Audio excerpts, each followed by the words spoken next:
लोकसभा चुनाव की तारीखों के ऐलान के बाद नए जोड़ तोड़ की राजनीतिक समीकरण हमें देखने को मिल रहे हैं। इसी कड़ी में भारतीय जनता पार्टी पिछले 2 बार की तरह फिर से इस बार अपने पुराने फॉर्मूले के साथ आगे बढ़ रही है।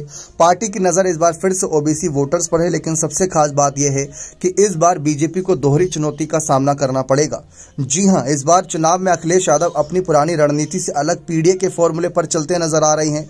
पीडीए यानी कि पिछड़ा दलित अल्पसंख्यक, अगर हम बात करें पी की यानी पिछड़ा, ऐसे में उनकी नज़र भी पिछड़े वोटर्स पर टिकी हुई है।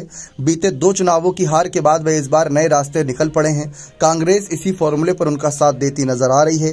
पार्टी ने बीते जातीय जनगणना और तमाम मुद्दों के जरिए उसी पिछड़े तबके को साधने की कोशिश की है। दूसरी ओर मायावती भी सपा प्रमुख अखिलेश यादव की तरफ बीजेपी की मजबूती को अपने पाले में लाने की कोशिश कर रही है। उन्होंने फिर से अपने पुराने फॉर्मूले के तहत मुस्लिमों के साथ ब्राह्मण, राजपूत और अपनी पार्टी के कहीं ना कहीं तवज्जो देना शुरू कर दिया तमाम नेताओं को। पहली 2 लिस्ट में बीएसपी ने 25 उम्मीदवारों के नाम का ऐलान कर दिया, जिसमें सुरक्षित सीटों पर 7 मुस्लिम उम्मीदवार उतारे तो 4 ब्राह्मण उम्मीदवारों को मौका भी दिया है। इसके अलावा बीएसपी ने राजपूत और जैन को भी इस बार अपने लिस्ट में तवज्जो देने की पूरी कोशिश की। यहाँ गौर करने वाली बात यह है कि ब्राह्मण और राजपूत समाज का बड़ा तबका इस वक्त बीजेपी के साथ है, यानी मायावती भी बीजेपी के वोटर्स में ही सेंध लगाने की कोशिश कर रही हैं। ऐसे में अखिलेश यादव और मायावती पूरी तरह बीजेपी की मजबूत कड़ी को एक साथ चुनौती दे रही हैं। अब पल्लवी पटेल की बात आती है। पल्लवी पटेल की पार्टी अपना दल कमेरावादी ने आगामी चुनाव में ओवैसी, प्रेमचंद्र बिंद और बाबू रामपाल की पार्टियों के साथ गठबंधन कर चुनाव लड़ने की तैयारी की। अब राज्य की पश्चिम की 8 सीटों पर नामांकन खत्म हो चुका है, जबकि 8 सीटों पर नामांकन अगले 3 दिनों में खत्म हो जाएगा। यानी ये गठबंधन अब पश्चिमी यूपी से बाहर अवध और पूर्वांचल पर फोकस करेगा।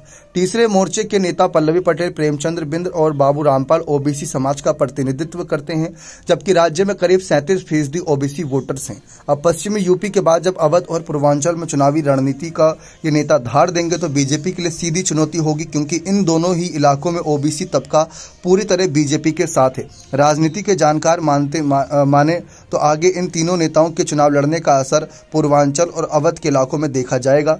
अगर इन्होंने मिलकर चुनाव लड़ा तो बीजेपी के ओबीसी वोट बैंक में सेंध लगेगी। ऐसे में बीजेपी के खिलाफ इनके चुनाव लड़ने से मायावती और अखिलेश यादव को राहत मिलने की संभावना है। अब जो पल्लवी पटेल का पीडीएम फॉर्मूला है, पिछड़ा, दलित और मुस्लिम, उससे थोड़ा बहुत नुकसान सपा, बसपा, कांग्रेस को भी होगा, लेकिन बीजेपी को भी इन सीटों पर बड़ी चोट पहुंचाएगी ओवैसी और पल्लवी पटेल की ये शानदार जोड़ी। बने रहें चैनल के साथ। बहुत बहुत धन्यवाद।